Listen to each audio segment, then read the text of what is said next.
Hello, everybody. Welcome back. I hope you now know whoever you're sitting next to, right? Which is a good thing. So I'll just say my words again. It is truly, truly a great honor and pleasure for us to take part in today's event. I am Ida Hajivayanis, and I'm Chair, Center for African Studies at SOAS. And this is an event that is joint between the Center for African Studies here at SOAS and Lutz, ZMO. Leibniz-Zentrum moderner Orient. Exactly. Thank you. Thank you very much. The partnership, though, does not stop at the hosting. It also extends into the books themselves, where Professor Louis Brenner, who wrote Histories of Religious Thought and Practice in Africa, Thematic Perspectives, is being launched alongside Religious Plurality in Africa, Coexistence, Conviviality, Conflict. And this is co-edited by our SOAS colleagues like Marloes, but also ZMO colleagues like Kresse, Benedikt Pontzen, and Hassan Mwakimako. We are really excited to welcome back Louis Brenner, Professor Louis Brenner, who's been an academic at SOAS for many, many years, and also Kresse, for instance, who did his PhD at SOAS and was supervised by Professor Louis Brenner. So truly, you may leave SOAS, but SOAS never leaves you. The Center for African Studies, CAS, was founded in 1965 and has played many roles in its position as a hub of a large expertise on Africa outside the continent. Since 1991, the center is focused on coordinating, stimulating, promoting interdisciplinary study and research on the continent. We are the epicenter, we believe, of African studies in London and focus on the key challenges that focus the world today. As an African, religion has been very important in my life. In the small town of Morogoro, where I grew up, the goats slaughtered for Christmas had always been done by Muslim. So all the neighbors could then enjoy the goat after that. There was a huge baobab tree next to my house. I remember it until now. And we'd go collect the white flowers from the tree. And then often we'd find some offerings by the Waluguru who'd left something by the trunk. And this was all part of everyday life. So our interactions were very much grounded through belief, religion. And today I'm really excited that we'll be hearing the analysis of such internal dynamics being explored by the great academics that we have here today. I'm excited that the focus is on lived experience of religious practices in various regions of Africa. And so today we will, after, I'm almost done, we will have Professor Louis Brenner, Emeritus Professor at SOAS, introducing his book for about 5 minutes. And then the discussant will be John Parker, former senior lecturer in the history of Africa at SOAS. This will be followed by Marloes Janson, professor of West African anthropology, who will introduce the co-edited volume, followed by the discussant, Birgit Meijer, yes, professor of religious studies, Utrecht University, the Netherlands. I got that one right, at least. And then we'll have a discussion of the overlapping themes of the two books by Louis, and discussants will have Kresse from ZMO Berlin, Benedikt, former ZMO fellow, and Marloes. This will be followed by Q&A and a wine reception on the ground floor. If anything should happen like a fire, we'll go straight out there and meet outside. But there shouldn't be anything that goes wrong. So without further ado, I welcome you, Professor Louis Brenner. Thanks.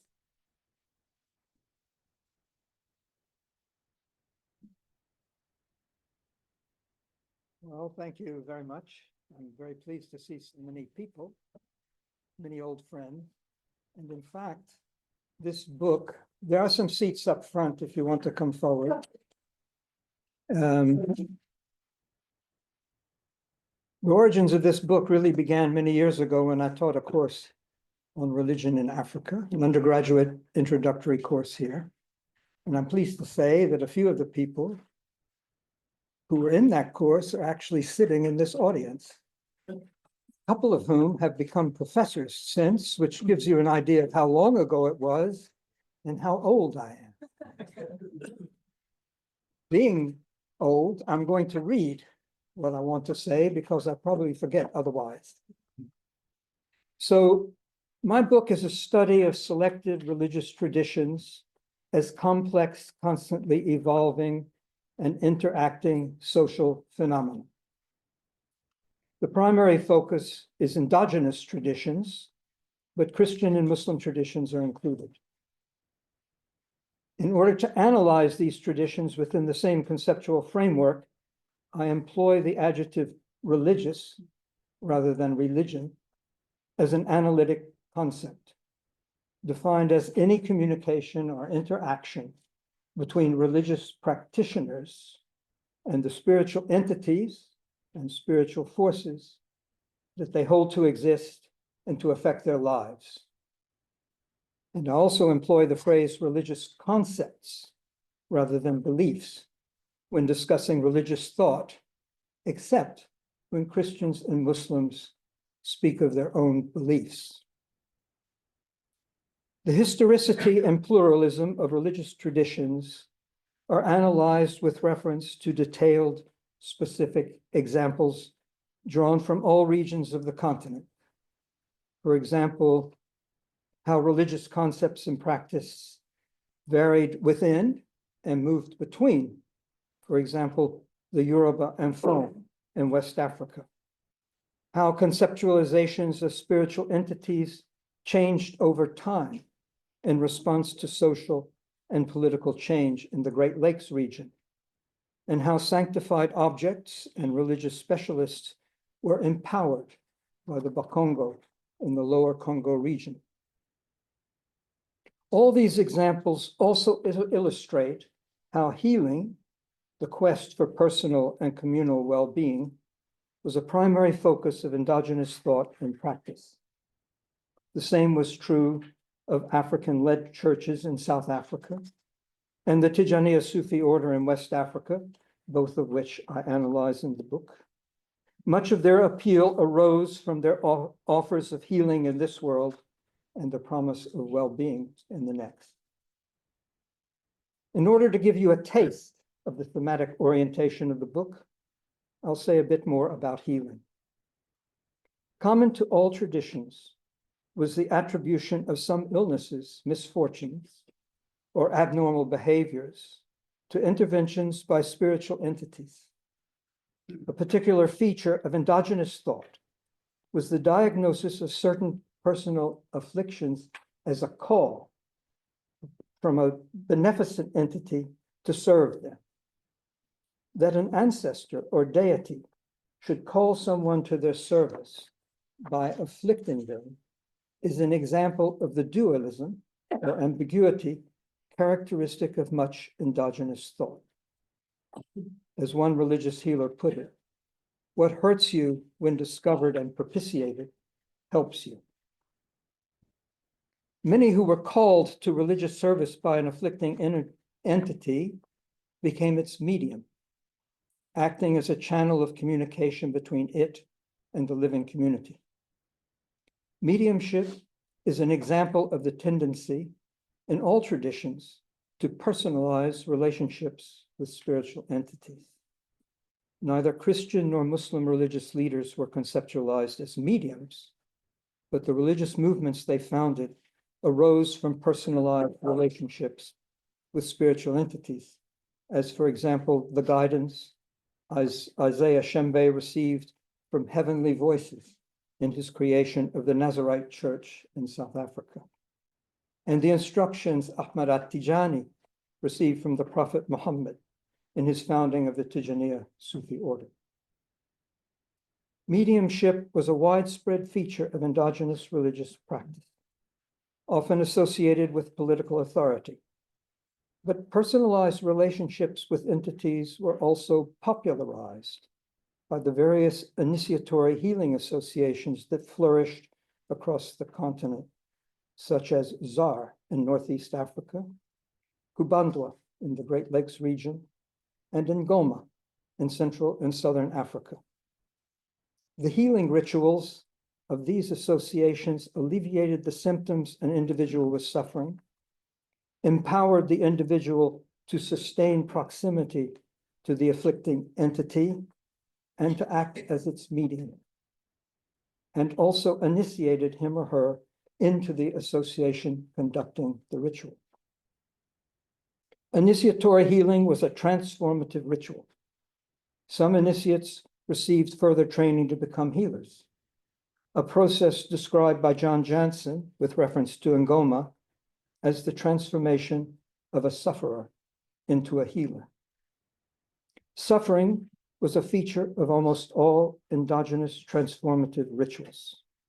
Initiatory healing may have relieved the suffering of initiates, but suffering was considered essential to their transformation, as was the case with other transformative rituals, such as other forms of religious initiation and rites of passage, which often imposed suffering on those being transformed.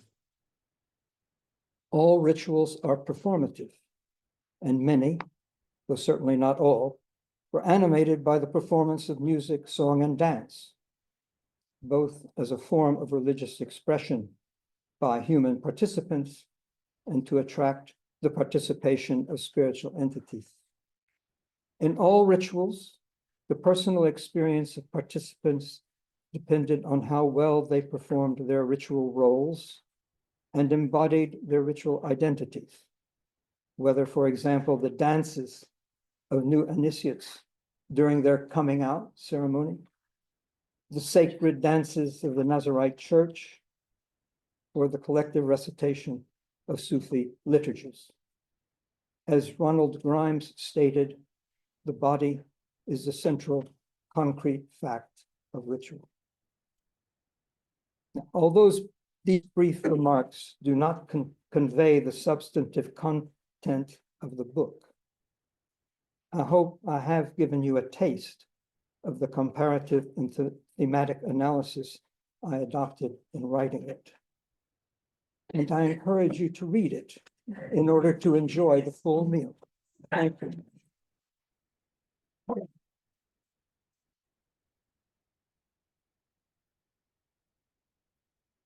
So we now have the discussant, John Parker, former senior lecturer in the history of Africa at SOAS. Thanks very much, Ida, and thank you, Louis, and thanks, Marloes, for inviting me to take part in this event. Just by way of introduction, to repeat, I taught African history here at SOAS for 20 years until I took early retirement in 2020. So I don't consider myself per se to be a scholar of religious thought and practice, but I have in my various research projects over the years attempted to integrate pluralist understandings of religious culture in urban history, in histories of trans-regional healing movements, in histories of so-called witchcraft, recently in histories of death and the dead, and in kingship, all focused on Ghana. The extent to which I've been successful in that, I'll leave to others to decide. But I will say that I wish I had Lewis's book with me from the outset when I began these projects, because it would have been extremely useful in phrasing them.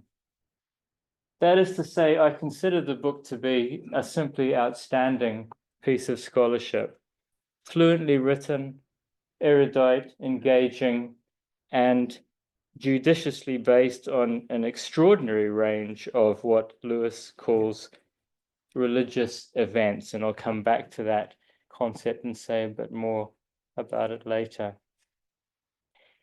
As Lewis mentioned, the book is based on a lifetime of teaching, research, and reflection on the history of African religious culture and thought. It is therefore in many ways a textbook, something to be used. And what I want to focus on this evening is to think about how the book might be used. So what I'm going to do is just raise 2 or 3 key issues on the book's character as a history. It's 2 themes, pluralism and historicity. I'll pass on the first, but I'll speak to my own strengths on the second, specifically how it might productively be used to further a historical understanding of religious thought in Africa, and I would hope beyond. That is to say, how history might further inform other disciplinary approaches to religion by examining, in Lewis's words, and a nice turn of phrase I found in the book, the historical ebb and flow of religious consensus and rupture. So, from a historical perspective, the challenge is to mobilize the book's many analytical insights in the task of situating religious dynamics in Africa in as deep and as complex a temporal frame as possible. The problem is, of course, how to achieve this. A few thoughts, all of which have been formed because they've resonated with my own research interests, past and possibly future. Firstly, Lewis identifies a key era in the intellectual formation of what we could call African religion. The proximate late colonial context of so many of his case studies for these religious events, I think, is striking. The crucial juncture is the 1930s to 1950s.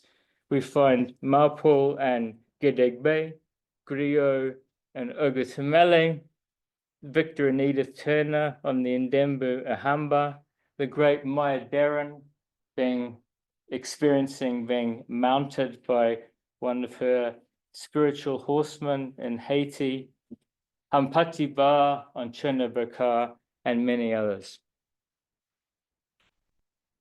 What I'm suggesting is this conjecture, the conjunction, I think, needs to be more thoroughly revisited and further historicized. There has been some important reconsideration of these intellectual projects, books like Lynn Schumacher's Africanizing Anthropology, for example, which looked at the Rhodes Livingston Institute in what was then Northern Rhodesia, of which the Turners were part of. Douglas Johnson's Newer Prophets, which went back to Evans Pritchard's work on the Newer, and in turn influenced my own work with Jean Ullman on witchcraft and healing in northern Ghana and beyond. Secondly, I'd like to look at the entanglement of religious thought and practice with endogenous political power. I draw here on recent work such as the late David Graver's and Marshall Sahlon's books on kings, where they explore the use of what we could call creative power as opposed to the instrumental power of state builders in using African thought and belief to construct states and imperial systems. I think the most satisfying treatments of religion in the era before the colonial rule take this seriously. John Peel on the Yoruba, Tom McCaskey on Ashanti, and perhaps most militantly, Wyatt McGaffey on Congo. McGaffey famously wrote, "The religion of Congo was its political theory." The extent to which Ethiopia represents a possibility for exploring these issues in the deep past is beyond question. Theme emerges in a number of Lewis's case studies, that of Kubandwa, spirit mediumship in the Great Lakes. I think the most historically situated of his case studies, in part because of the wonderful use of David Schoenbrunn and other scholars' historical linguistic research, which takes the whole idea of spirit mediumship back 2,000 years into the past. And in another case study that Louis mentioned earlier, the spread of the Tijaniya in the context of the state building of both Umar-Tal and the French. I think the historical entanglement of political power and religious creative power is something that we could take forward from Lewis's book and develop further. In the Great Lakes, of course, that new discursive space that Lewis writes about came much earlier, not in the post-war juncture, but at the turn of the century when indigenous or endogenous intellectuals such as Apollo Kagwa began to develop ideas of Buganda history and ritual practice, which played a huge role in the political developments of both colonial and post-colonial Uganda. My third and final point is that the materiality of religious culture, I think, emerges throughout Lewis's work and is something else we could take forward with an engagement with art history, both in terms of the plastic arts, the creation of sanctified objects that Lewis mentioned in his introduction, but also the performing arts, in particular music. When Lewis and I first began to talk about what we might respectively say, I said to him somewhat facetiously, I'm just going to speak about the cover of the book for 10 minutes, and he looked at me with horror. But the book speaks volumes, particularly, I think, and the cover of the book, as a good cover should do, speaks volumes. And I'm thinking here of the importance of color. Is white the essential ritual color of African religious practice? The cover of the book suggests it may well be. So all of these facets, I think, properly historically constituted, are some of things we could take from Lewis's book by using it as a toolkit to advance further research. And I hope, as I'll end on the same point as Lewis did, that once we've read the book and reflected on some of these themes, some of that utility may begin to appear. Thanks.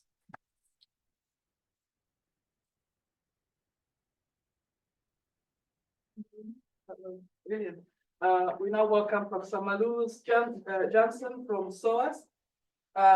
So Marloes is Professor of West African Anthropology, and she introduces that co-edited volume. Thank you. And it's quite overwhelming to see so many people.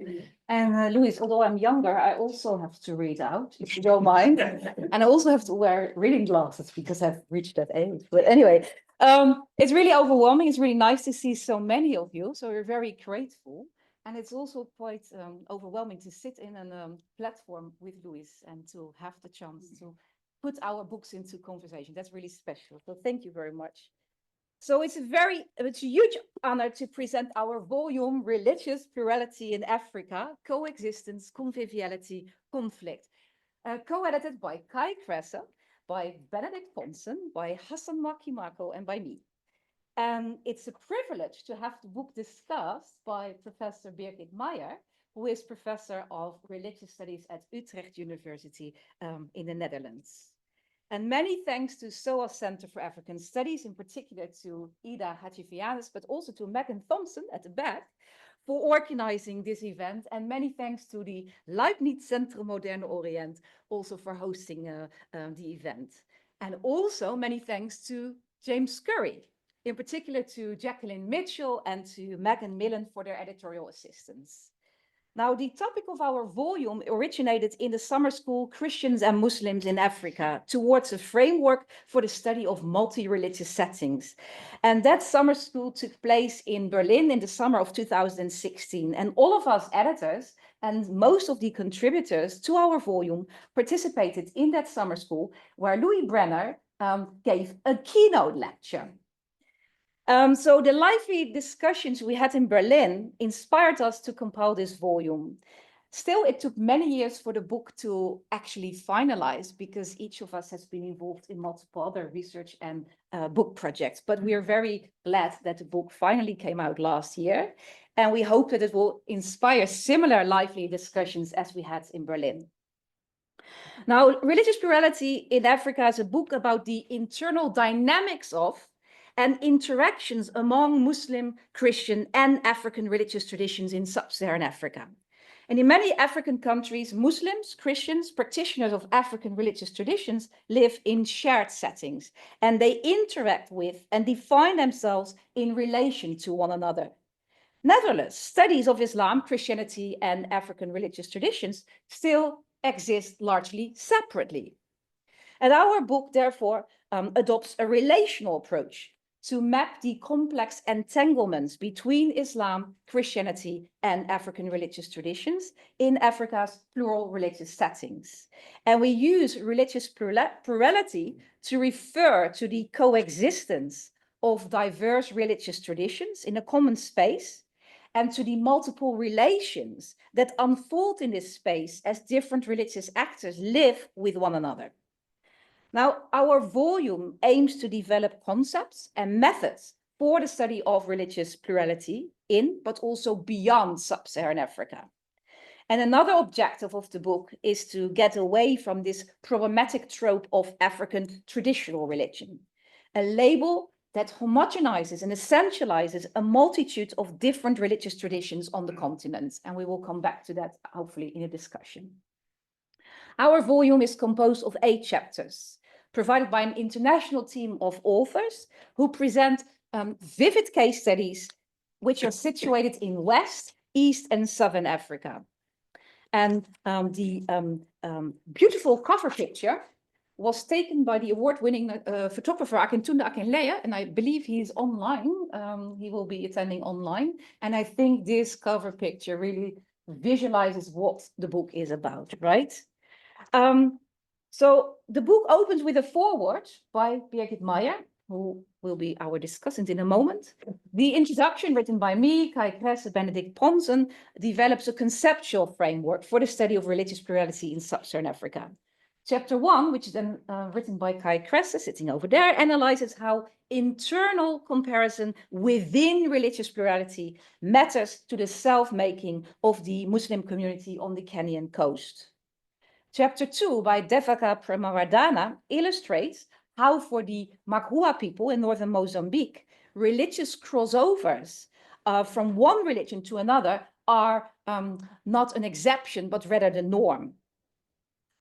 Chapter 3 by Benedikt Pontzen traces how the Asante live and conceive traditional religious presences in religiously plural life worlds in Ghana. Chapter 4 by Shobhana Shankar demonstrates the enduring significance of the local religious traditions in Muslim northern Nigeria.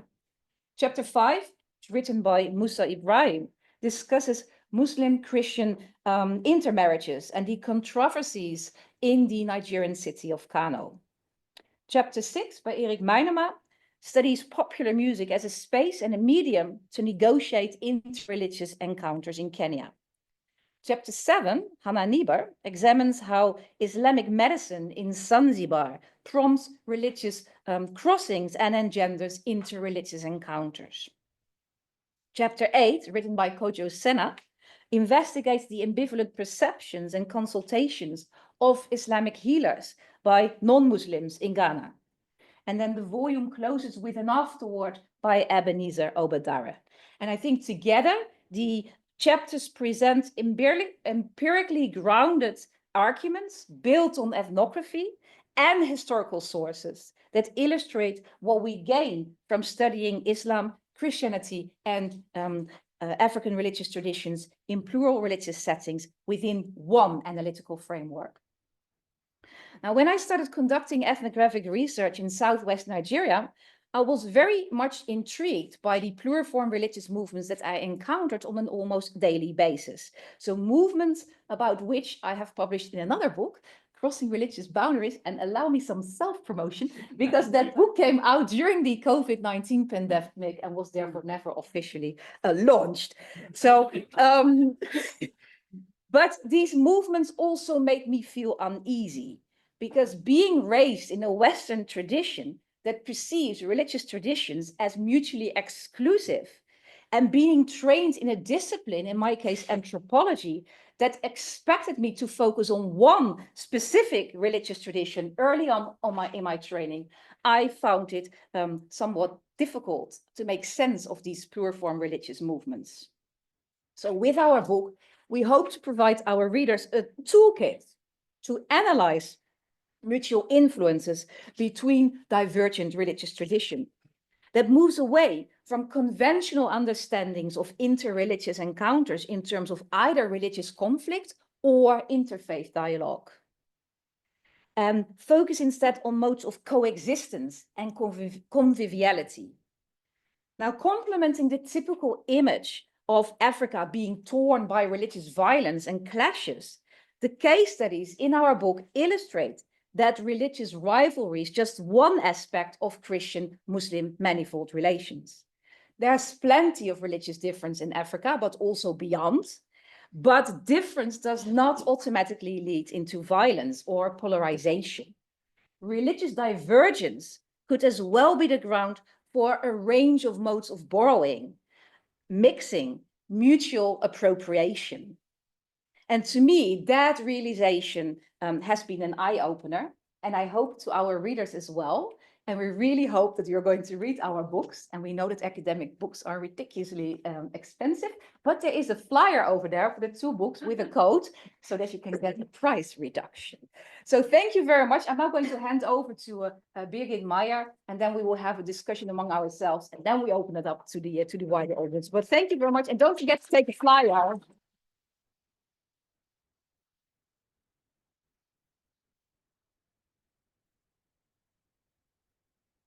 Yeah, great. It's a tremendous pleasure to be here. I don't even know when I came to SOAS the first time. And in a way, SOAS is always SOAS, but it also always changes. It's just very nice to be here in this environment, see some people, well, with whom we traveled together, and also see a lot of new people here.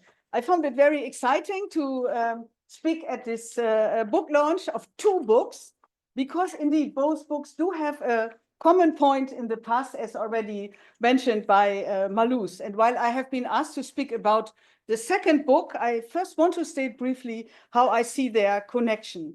At the time when we held this wonderful summer school in Berlin, Louis Brenner questioned the usefulness of the term religion, while it's with its Christian provenance that shaped the discursive conventions for understanding religion. But Louis, you still used it. And we had invited you also because you had written this phenomenally important piece in 1989, where you ask how to analyze religion in a society in which the concept of religion is absent.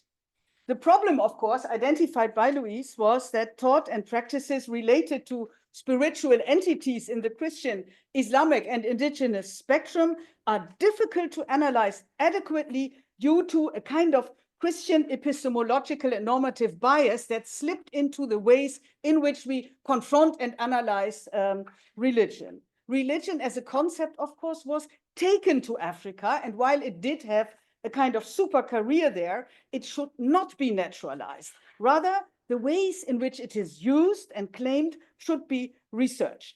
And in his new book, Louis Brenner does not use religion any longer as an analytical term, and he really sees this through from beginning to end, which was just very encouraging to see. Louis Brenner criticizes that the term religion suggests a kind of doctrinal and organizational system, which researchers may easily project on the ground, whereas something else happens there. And he is someone who calls our attention to the event, to something that has happened, that is realized. His alternative, I think, also just shown through the whole volume, as John, I think, also commented on, is to look at the relationship between religious thought and religious practice across Christian, Islamic, and endogenous religious traditions in specific contexts. And he uses the attribute religion, because we can't do without the attribute, I think, to refer to connections and mediations between seen and unseen spheres, the locations where, if you wish, transcendent forces materialize in the immanent. Brenner's book is grounded in an incredibly rich research experience and, of course, a phenomenal mastery of the literature. This is a fantastic book project, and that, Louis, you wrote this in your retirement is very, very encouraging. Certainly for me, facing, yeah, it's really, so there is a, yeah, there is an intellectual life after that, which is very good. And I think it makes a difference in how religion in Africa is represented and how researchers, in fact, and their African interlocutors in your case can make insight happen. It is not another statement to plead for the need to conduct decolonial critique, although these statements are important, but we had many of them. I would say decolonial critiquing is ingrained in the approach. There are very strong resonances between Brenner's book and Religious Plurality in Africa, and so it really makes sense to launch them together. Religious Plurality in Africa comes forth from the same discontent as Brenner's book about the predominance of a concept of religion that underpins a quite problematic compartmentalization of the study of religion or religions in Africa. This yielded distinct siloed fields of expertise regarding anthropology of Islam, Christianity, ATR, at the expense of a conceptualization of their relations and entanglements, to which they may in part even owe their specificity. While Brenner's book is historical, Religious Plurality spotlights current modalities of religious coexistence in contemporary ethnographic settings. The cover image is titled Everyday Conviviality. Already Marloes commented on it. It was taken by Akintunde Akinleye in a market space in Lagos.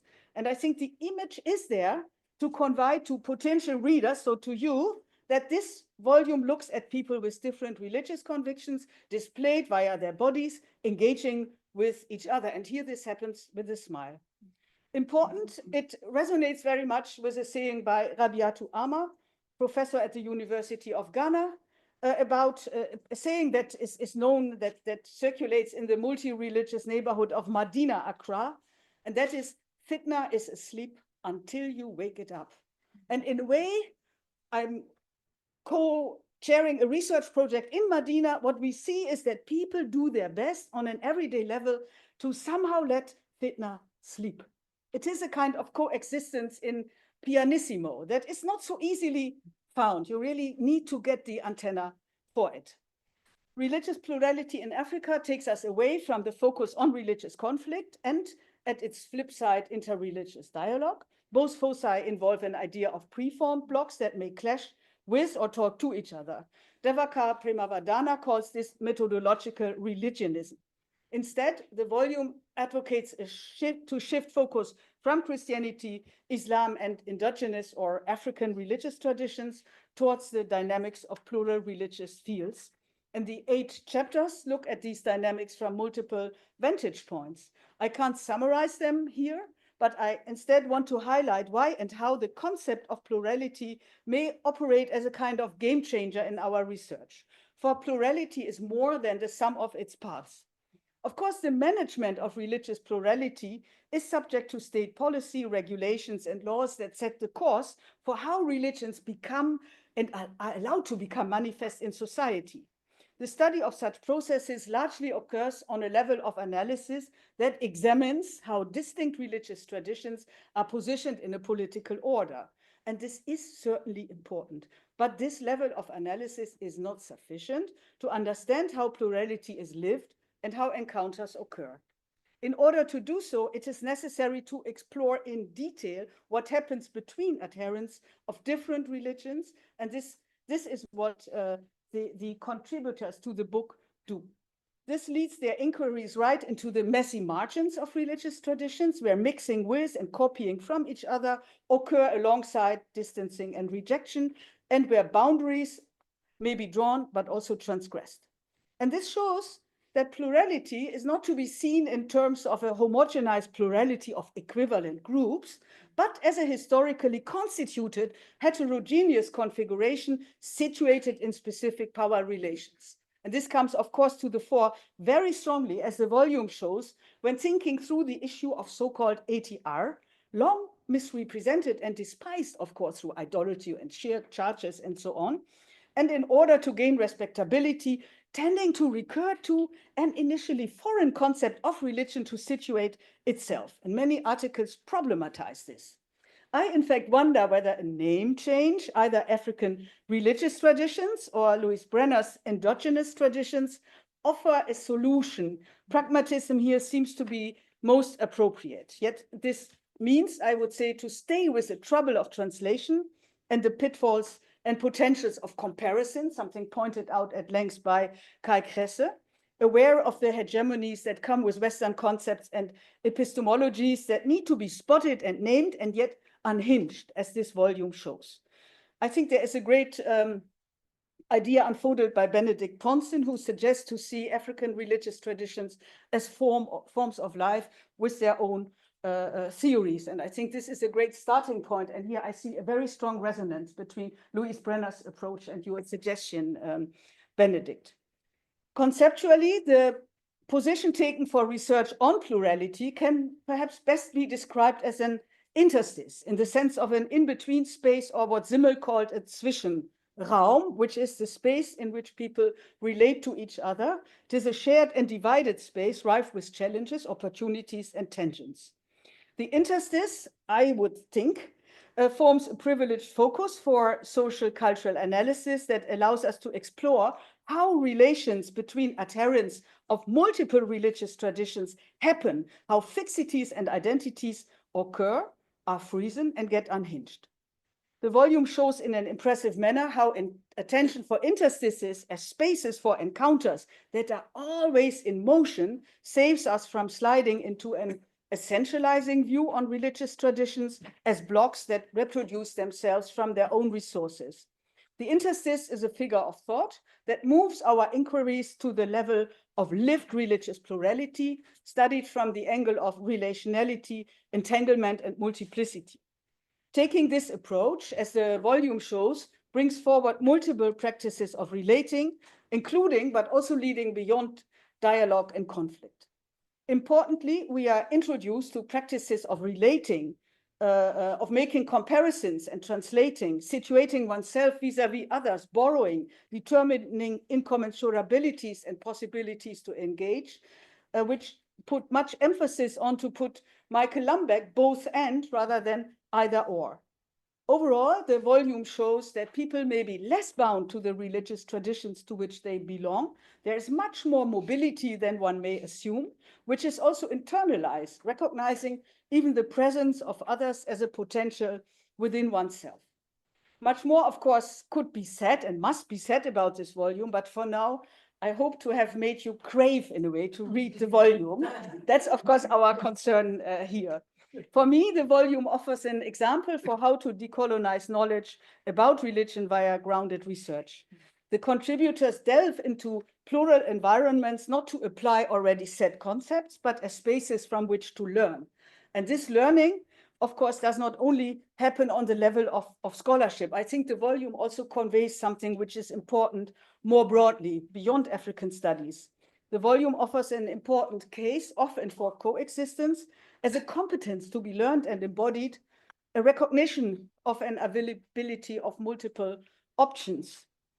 This is something we are in dire need of in this pluriverse world, in which drawing boundaries, physically and metaphorically, that separate and become almost unsurmountable is at the order of the day, alas, and perhaps even crystallized on this very day, on which our book launch coincides with the inauguration of Donald Trump as the new president of the US, which will most certainly have a strong impact on how we can live in this world, enhance all kinds of borders. And I think that's my optimistic take now. This calls even more urgently for scholarship along the lines sketched in these two books. Thank you.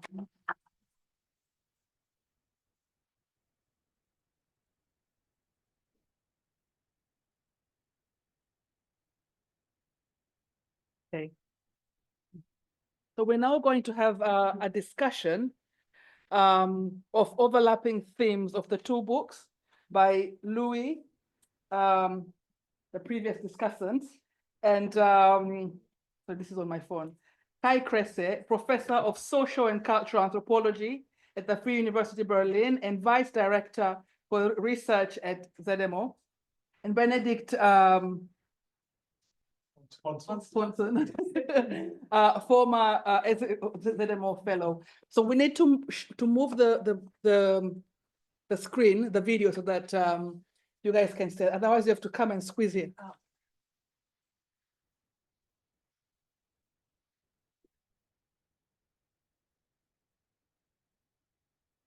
Yeah. Wait, where did he go? That's the window. No. Yeah. Since we started the conversation, I may stay on my place. I think maybe that's a sort of a good idea, or is it? Yeah. Is that? Yeah. Right.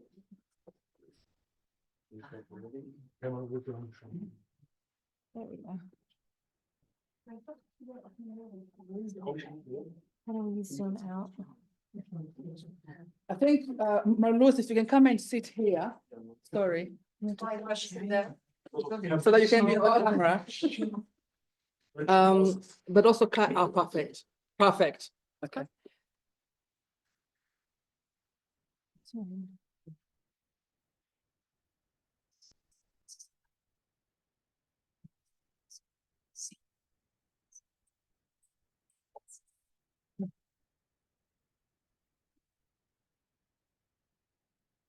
Oh, up here. We want it to be black. We want it to be Perfect. Sure. Yeah. Okay, so you're all visible online. Go on.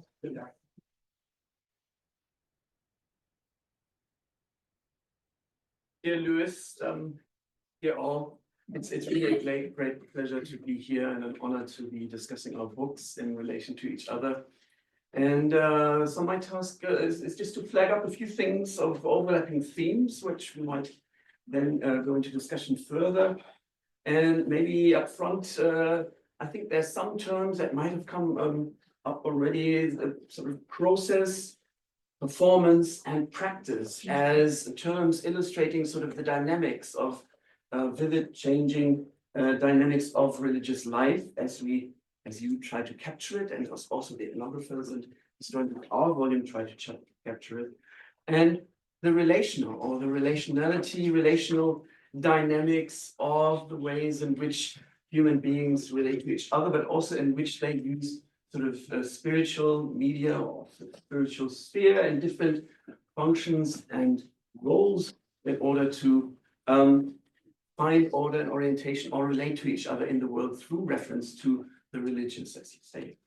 And I wanted to maybe just take a few seconds also to comment on the way that I think in your introduction you yourself characterize your starting point as, and I think there's something that from my experience also characterizes you as someone who insists on watching on an empirical grounding that is evident. So starting from the visual of the films and photographies that we've used in your courses, or being very insistent on a solid empirical and textual level. So the observing, the listening, the reading, and the asking, I think these are characteristics that also characterize you as a teacher and mentor, someone who is quiet but attentively listening and very attentive to details. So that we have here an open-minded and also sort of an open-ended kind of approach or perspective on research that I find quite remarkable. With a view to the way that you develop your conceptual framework, I really also think the way that you use here a descriptive language that that seeks to find that I think also manages to find sort of a non-biased way of phrasing, sort of trying to find a way of how to best draw from the internal discourses and debates that the sources that you are working with here provide you with, and being very careful in the way that then an analytic language based on such sensitivity can be developed. And also paying much attention and putting much value onto the endogenous terms used in African languages, and not using sort of a simplifying and somewhat sometimes distorting English terms for that. And I thought just here, maybe for the sake of discussion, maybe you would like to say a bit more on your choice of tradition rather than traditional, or your negation of sort of the traditional in your introductory So chapter. you're asking me to respond. Yeah, and so that would be one point, and let me just Just one point. and okay, let me just flag up a second point that I might also find noteworthy as a reader, and maybe noteworthy to engage with as well, is that the historical case studies that you take us through are also in a way engaged, or you are engaged there in a way of rereading classics of anthropology, partly historical studies. And maybe it'd be interesting to hear a little bit more about your own way in which you see yourself there rereading these classics, and how they're still sort of, that kind of rereading is still valid for today in a context that is quite different from the time that he's also wrote. And here might point a little bit to Birgit's remarks as well. So how are these rereadings, and I think they do contribute in an important manner to the exercise that we're currently confronted with. And I think with these 2 points, I just want to hand it over to Benedikt, or how do we progress? Yes, you got a question. I think I'm being asked to give a lecture. I don't know how to cover this one point he mentioned that had several. The first thing I would like to respond to, which I didn't mention, but which I think is, you mentioned the fact about film, because in the course that I taught, I used a lot of film. And in the book, many of the rituals that I analyze have been recorded on film or video. And I give references to those so that people can actually view as well as read about these rituals. In addition to which, during the time of putting the book together, two, at that time, postgraduate students here at SOAS compiled a database of something like 200 films and videos relating to African religious practice, which is online. The link to it is in the book. So this is a way with audiovisual material to supplement the bibliography of the book so that people can, in fact, if they wish, experience through film. Of course, films vary and videos vary, so they're not all the same quality, but there are quite a few of them that are very, very good in illustrating past religious practice. For example, there is a film, I can't remember exactly when it was filmed, of the pilgrimage of the Nazarite Church, the annual pilgrimage of the Nazarite Church, which is one of the images on the front of my book. And it was done some years ago, and it gives the sequence of this pilgrimage and what it meant to the people who are participating in it, so that it's possible for us now, with so much of this kind of material more readily available, to actually see something about what we're reading about and thinking about. It adds another dimension, which maybe is a direction, maybe we're going in that direction together now, to use more of this kind of material in our research and our teaching. I can't respond to all the points that you raised, but I would like to mention a couple of things which were important to me. And in its way, I don't know if Benedikt will come into this, but after I read their book, I wrote to Benedikt and said I thought that he and I had kind of prepared our chapters together, because he uses many of the same concepts that I do, like endogenous. And we use that, and I think, Kai, you also used the word, and that comes from the late Paulin Huntonji, philosopher from Benin, who wrote a book, or edited, I can't remember, but talked about not using the term indigenous because he was anxious to look at African thought as living knowledge. Is that the term? Living knowledge. And so I use the term, and then Benedikt does as well, I think, because it's a term. I mean, we've gone through this, been in African studies for many years. When I began, we talked about natives. We don't ever talk about natives anymore. So our vocabulary has changed. And so our concepts have changed. And so it's a way to try to begin to be closer to what we're trying to research. Of course, as researchers, we're necessarily distant from what we actually research. So the first part of my book talks about religious concepts. That is what religious practitioners, how they think and speak about their religious practice. And then their concepts about religion, which is what we work with when we analyze what's actually happening on the ground. And all of us adopt a particular perspective, necessarily. That's what we do. And we choose what we're going to look at and how we're going to look at it. So it's not, this is again my kind of philosophical background. Kai and I share, I should begin to a bit. Mudimbe, all of his work was about this question of the distance between plays, what actually happens on the ground, and discursive space, how we talk about what happens on the ground. And so constantly the issue is, how do we get closer in our research to what we're actually trying to speak about and represent in our writing? So I don't know if that, maybe that would be a good way for you to come in, because you. Yeah, I can try at least. So thank you for being here. Thank you for organizing this great launch. And yes, let me just chime in at what Louis said. What I think is a common theme across our books is that it's very important, I can't flag this up enough, to take up our interlocutors on their own terms. And not like to treat these terms as mere data or as mere so-and-so told me this and that, but to take these terms and really start thinking with them.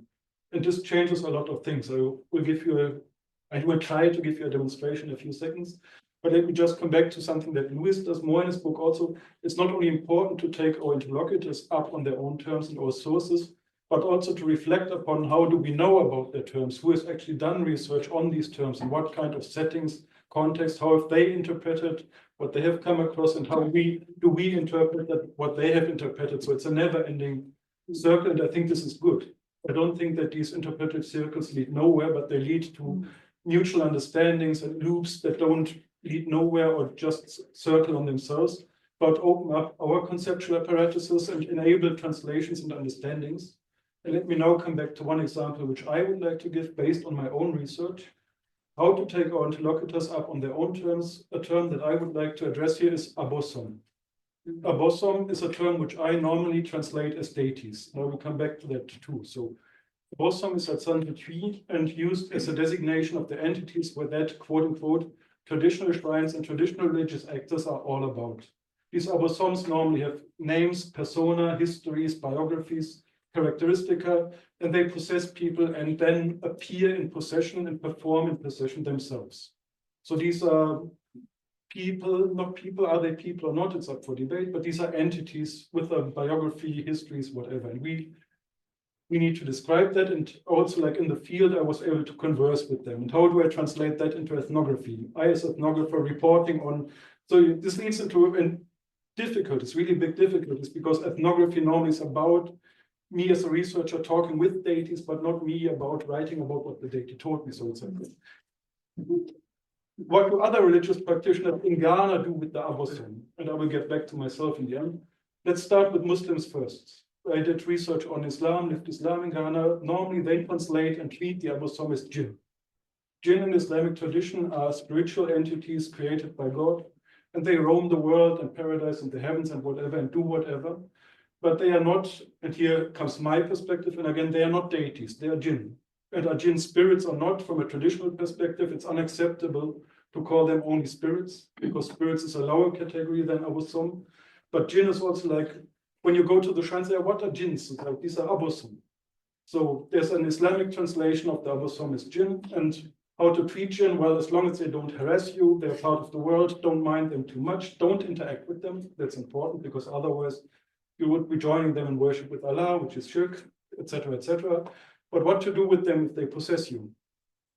The answer is expel them. But sometimes you cannot manage to expel them. And then what do? The ordinary Muslims, quote unquote, whom I've interacted with, they go to the shrines to try to find other ways to live with these presences in their lives. So practices, translations, their own terms. What do Christian actors in Ghana do with the abosom? They quite simply call them devils. So it's, again, a whole different translation.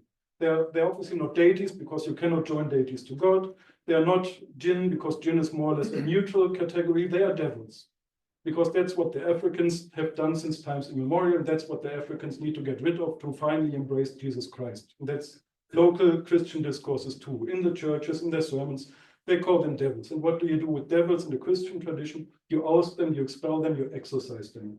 So again, a whole different way of dealing with the abosom, and which comes through translation, but also putting things in perspective. And now back to me. Like putting things in translation into perspective also puts my own approach into perspectives, because I said I translate them as deities. But my Muslim interlocutors and my Christian interlocutors, they refuse to actually call them deities. From their perspective, these are devils, which should not be called deities. And besides that, there's no deity besides God. And from the Muslim perspective, these are jinn, and also there are no deities. Coming back to the shrines, where my quote-unquote traditional religious actors are my interlocutors. So I said, me asking, should I call or can I call them deities? You know what? Why don't you just call them abosom? And this really, it not only puts, it's not only that once we take religious plurality serious and like look for translations, relations, and what's going on in practice then, and this affects how people live with one another. It also puts our own approaches into perspective and helps us to reflect on what packages we bring and what kind of goggles we wear. And that's kind of like, I think what Louis does seriously in his tradition, in his book, and that the contributors to our volume do as well. And I cannot stress this enough. I started with this and I want to close with it. It's very important for us to take our interlocutors up on their own terms and to really start thinking with them. Not to treat them as mere data, something that we write about or that Africans believe that, but what happens to our high academic, theoretical, conceptual apparatuses once we try to insert other people's concepts, thought, traditions into it. And a lot of things change. Wow.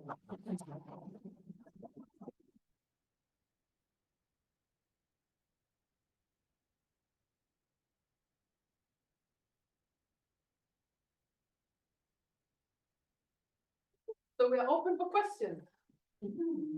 Thank you very much. I thought you were going to say something. You want me to? No, I mean, there won't be time for the wine, so maybe it's better. Yes, please. Can I ask a very simple question?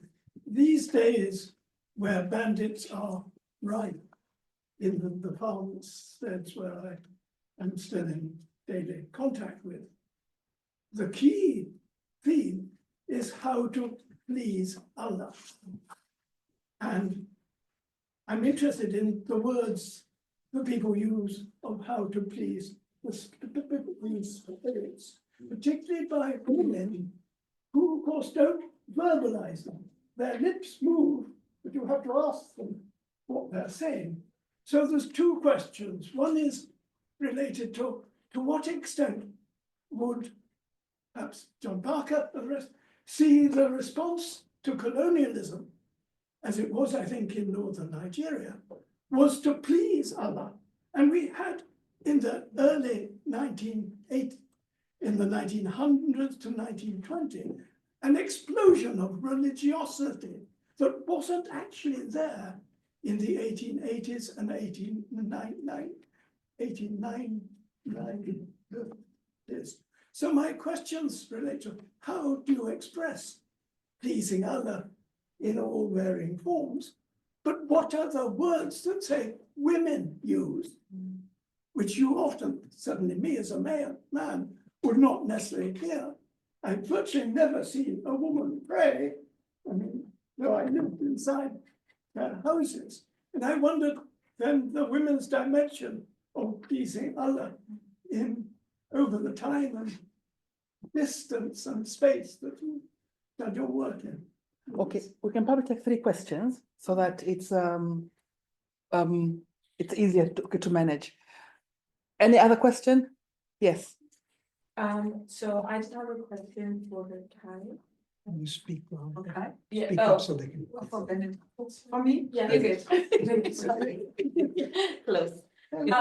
So my question is just related to the, at some point you mentioned religion was taken to Africa. So I'm just wondering in what context you mean that, like the term religion, the actual substance of religion, because I hear a lot of people say Christianity was brought to Africa, blah, blah, blah, blah, blah. But actually there's like history of Christianity in Africa and since like the 4th AD in like Ethiopia. It's just the way that we apply religion that was, you know, the European version was applied to Africa. So I just mean, yeah.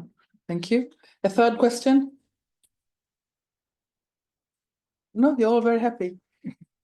Remember, it's Martin Luther King Day. It's When- not inauguration day, it's Martin Luther King Day. Priorities. Yes, look. Thank you very much. Really interesting. I'm curious. I think that you know, many parts of discussions have shown through. I'm interested about how this work relates beyond Africa and beyond religious studies. So what is the, you know, geographic parallels maybe in other contexts? Or what is the discipline parallels in other disciplines? Because coming from language study linguistics, a lot of what you talk about boundaries, about, you know, essentializing, about translanguaging, that's our big term. So it sounds very, very familiar. So I think there's a broader, if you like, intellectual movement, intellectual discussion going on, which links very close to a lot of things you discuss. And I wonder what your position in that is. Yeah. So please pick up whichever part you understand. Maybe John wants to answer Maria's question. Well, I would just say that Murray supports my basic point that I think when we look at issues like plurality and these various sort of methodological concerns with language and terminology, that all these things must be historically constituted. We have to think about how things have come to be. And so I mean, the point is a simple one, but the historicity of these processes, and they are processes, I think has to be taken extremely seriously. We can't look at pluralism on the one hand and remove it from the historical process by which these things have become. And I think that, I mean, that emerges throughout Lewis's book and in certain chapters of, I mean, many of the chapters in the edited book are, as has been said, ethnographically situated. But for me, some of the most satisfying, for example, Shobhana Shankar's chapter takes this historical context in the north of Nigeria, to come back to Murray's example, extremely seriously and very well. But pleasing Allah. I will say something about women, not based on northern Nigeria, because I haven't lived in northern Nigeria like you have, Murray, and I don't know the context. But gender is one of the themes that's explored in my book from many different perspectives. So I'll take, where is Farouk Tupan? There is Farouk. So Farouk, you did your PhD thesis on Pungwa in Mombasa in the 1960s. I don't want to give away your age. Okay, in this case, do I recall correctly that Pungwa was one of these, what I call initiatory healing associations? So it was basically the ritual that you analyzed was basically one in which all of the people being healed were Muslim women. It was being directed by endogenous healers. Is that correct? Okay. So as I understand it, the way you explained this was that there's a kind of hierarchy of understanding how things can be dealt with. And Allah is accepted as the highest authority. and so forth. But the situation is that if you suffer from an illness that's caused by one of these spirits, it's only the spirit that can heal it, not Allah. So this am I giving a correct? Correct, and they put the spirits, or rather Allah, above the spirits, and they express this in songs which talk about God and the prophets, rather up there, where the spirit is here. Yeah. So we deal with the spirit. So therefore, these women who were Muslim, maybe they were appealing to Allah, but not in this context, because Allah wasn't the one who was going to help. And it's very similar in Zar and northeastern, in Sudan, for example. Same thing, where women resisted going to Zar healing because they felt it was against their understanding of their own religious orientation as Muslims. But they went because they were suffering. And some of them afterwards tried to return to what they felt was more in conformity with their own understanding of their religious situation. So those are examples I can give. And to your question, this is a very nice question. What I meant to say is that religion was taken to Africa as an organizing concept for knowledge in the context of scholarship, but also as an organizing concept in statecraft. David Chidester, to whom Louis Brenner also refers, in a way documents that for long, from a Western perspective, Africans were said to have no religion. And then they were discovered to, after all, have religion, which very much happened in a kind of 19th century missionary context, which meant that in a way, the ways in which people related to, let's say, unseen entities, if we try to say it as neutral as possible, was framed within a particular idea about religion, which ideally would have a high god, right? And people worshipping the high god would reveal himself and so on. Unfortunately, Africans had lost their true religion and then digressed into idolatry and so on. So there is a kind of baggage in the term religion that already even may prompt researchers, if you are not so much aware of it, to think about people's relations to unseen entities in this kind of religion frame.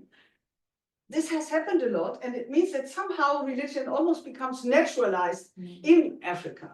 I'm now working on a kind of collection of items that came on the ticket of idolatry from the Ewe in West Africa to a museum in Bremen. And we work on it also with Bokon, badly translated as priest. He always insists, look, these are entities and energies, and I don't really like if we talk about them as deities. It's about Legba figures and a lot of also Joka. And I don't want to talk about this in terms of beliefs in worship and so on. This is not at all what it is. So maybe we should just situate all this research outside of religion, for that frame does not work for our stuff here. So I mean it like that. Having said that, I'm also a professor of religious studies. I'm in the religious studies department, fine. I also would maintain with Louis that there are reasons to have a term like religious, which to me refers to these intersections between seen and unseen worlds, where we could say the transcendent, if we would define it outside of a Christian frame, materializes in the immanent and so on. I think that people do mediate between worlds, and these are points for generating forces. So one can say that, but I think it's much more useful to think about religious practices, thoughts, ideas, than to have this packaged idea of religion, because it may just make you get things not quite as they may appear on the ground. But at the same time, as said, this whole term religion, concept of religion, has been much appropriated across Africa, especially by Christian groups. Think of Mbiti and so on.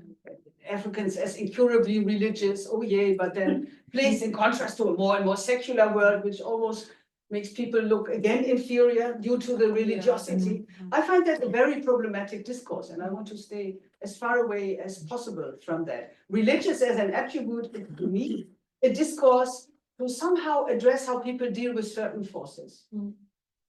That would be the short answer. Maybe that's why in the introduction, as I think Marloes has flagged up already, we chose this term African religious traditions and not African traditional religions. It sounds almost the same, but it's so significant, the kind of difference that is there. But I wanted to address Lutz Martin's question because I think it's really very important. And it also points, I think, to a kind of obligation to work with concepts and internal discourses. I mean, Polinotogy also wanted us to lay open the internal pluralism within African societies. And I think that's also a good picture in a way to think with. And so I think your question already points also to an interdisciplinary endeavor, right? It goes beyond disciplines and specific expertises, but I think we have an obligation to seek and think with the concepts and terms or conceptualizations from within, whether we are anthropologists or religious studies people or linguists or literature or historians. And maybe we get, I do think we get the best and most adequate grip upon things and the lived dynamic realities, right? If we collaborate both across disciplines and also, of course, between global north and south. And I think it's in such way that we can address the questions that Birgit highlighted about the pressing demands for decolonization in a meaningful way and in a way that is grounded on these expertises of aspects of expertise that matter in relation to an empirical reality and not as general political demands as such, but they can be worked through. But I think we should be working them through collaboratively and across disciplines. Yep. Yes. I add one thing to that, and that's also related to what Lutz said. So maybe it's not just interdisciplinarity, but it's also transdisciplinary research, right?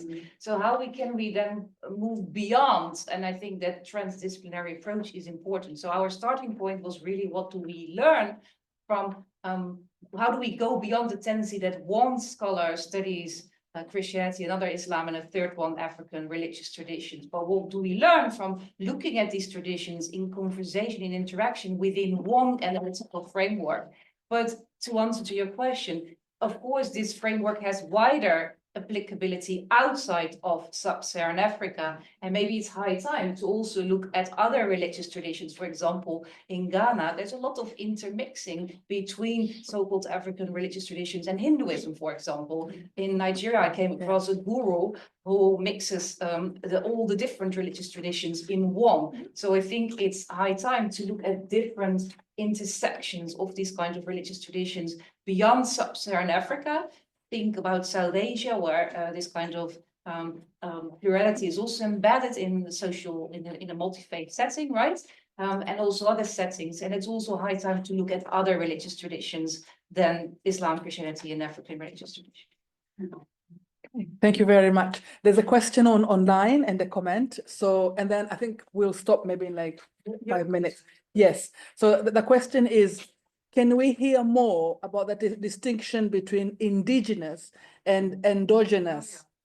I heard Professor Brenner say endogenous is suggestive of living knowledge. Specifically, how does endogenous do so in a way that indigenous does not?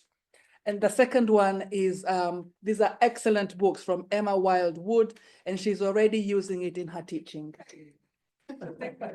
Thank you, Emma. So, and then, yes, please, second question, yeah. Thanks so much. It's fascinating. I look forward to reading the books. I have two questions, if I may. One is related to the point of what then do we do with boundaries that our actors introduce or reintroduce? So, for example, in Mozambique, we've discussed this some years ago when I looked at this for Islam in Ethiopia, which meant something completely different to you, with evangelicals trying to create Muslims for Jesus, and then inevitably having debate among themselves whether this was viable, what was culture, and what a proper Christian conversion would look like. So these kind of boundaries are constructed, and then we're in the place that Benedikt finds himself in, that I'm actually describing three different entities who are somehow interrelated and adjacent, but they're not fluid.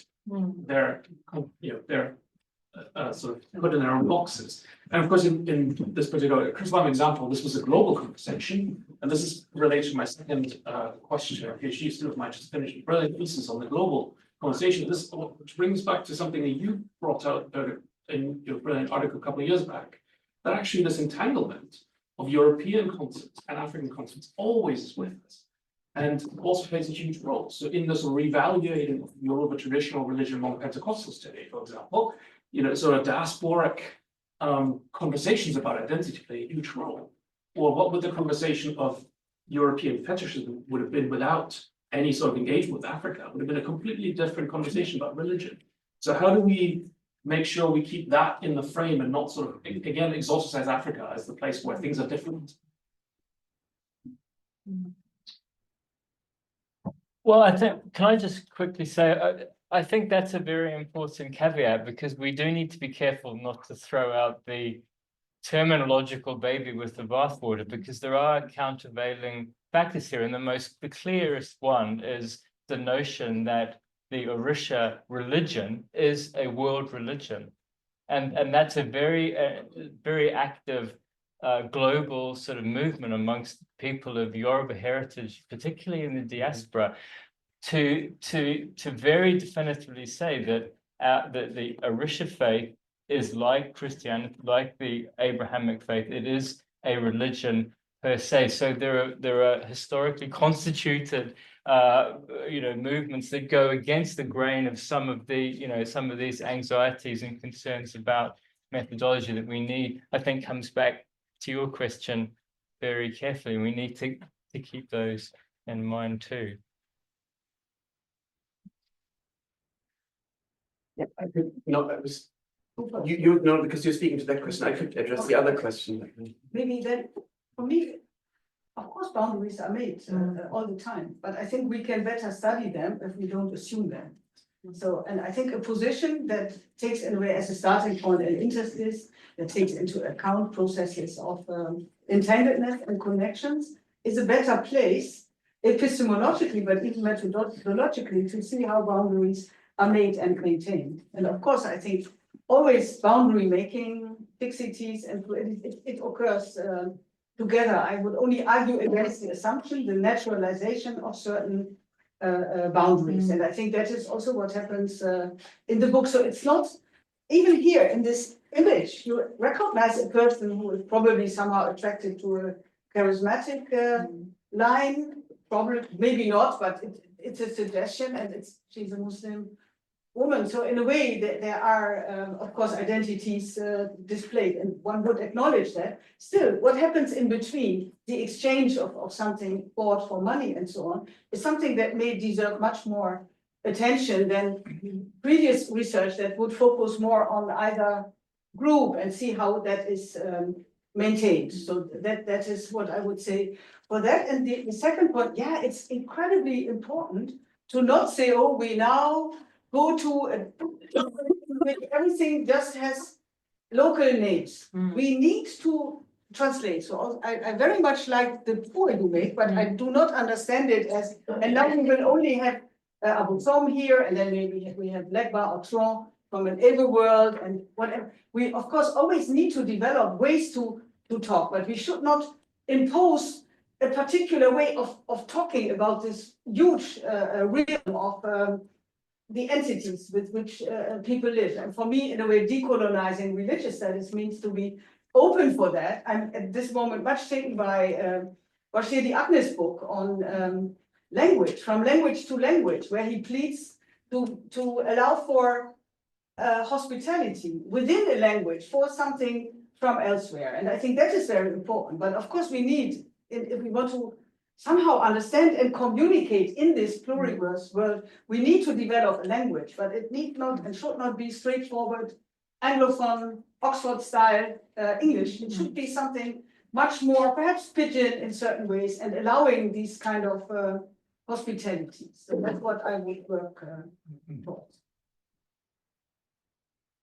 Yeah, and I was going to address the question from the online forum. It was the indigenous and endogenous. Now, right, you picked up on the ontology's differentiation, and for ontology, the use of the indigenous smacks a bit like the use of native. It is a bit of a box. The indigenous knowledge that we have here, basically an external branding of knowledge from the outside, whereas he says the endogenous knowledge is knowledge as seen from the inside, or how it is seen from the inside. So in that sense, that's how he demands or asks us to take a perspective of the internal dynamics of knowledge recognition or contestation and so on. Yeah, so it's quite an important difference, and I think we also probably have or might have come across texts that are where the indigenous knowledge system becomes sort of a box, right? A drawer, something that is static, where the traditional African knowledge is related to, or these kind of boxes. Whereas, so the endogenous is meant to enable us to think from within and more dynamically. So that's an important, an important difference there. Yeah. All right. Any more question? We might maybe with 4 minutes and then we have to go downstairs.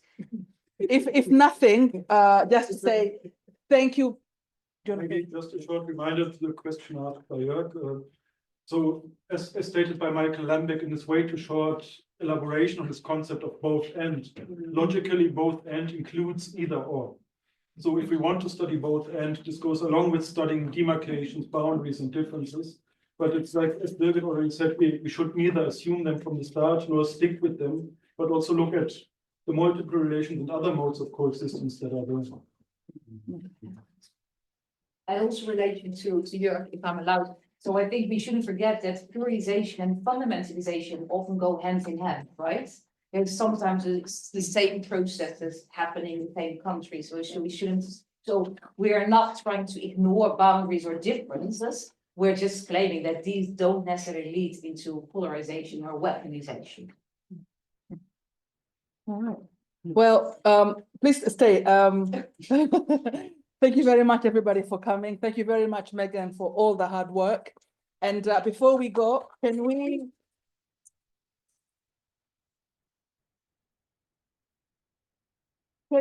can all take your cameras out and take photos of the authors with their work. So if you could please stand. This is, I mean, in Africa, you have to have these procedures, right? Like, where's the minister, and all that stuff.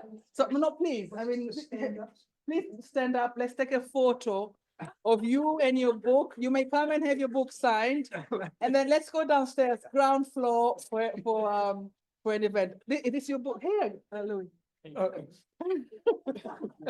I want to see them on Twitter, and then you can also tag Cass online. It's more important as you read it, right? Yes. Thank you very much.